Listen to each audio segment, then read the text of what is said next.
Miss Clara ஒரு துணிச்சலான பெண். அவள் ஜூராசிக் பூங்காவின் பராமரிப்பாளராக நியமிக்கப்பட்டாள். மனிதர்கள் உருவாக்கிய அதிசய உலகத்தில் அவள் தனது வாழ்க்கையை அர்ப்பணித்தாள்.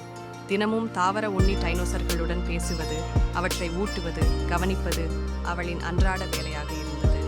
சிறிய முதலை குட்டிகளுடனும் குழந்தை டைனோசர்களுடனும் விளையாடுவது அவளுக்கு பெரும் மகிழ்ச்சி. ஒவ்வொரு நாளும் ஹெலிகாப்டரில் இருந்து பூங்காவை சுற்றி நோக்கி யாரும் காணாமல் போகவில்லை என்பதை உறுதி செய்வாள். ஆனால் ஒரு நாள் அவள் கவனித்தாள். ஒரு கொரோனா வைரஸ் டைனோசர் காணாமல் போயிருந்தான். அவள் பயந்து உடனே தேடத் தொடங்கினாள். நீண்ட தேடலுக்கு பிறகு ஆற்றங்கரையில் அவனை கண்டாள். அந்த டைனோசர் கோபமாகவும் பதற்றமாகவும் இருந்தான்.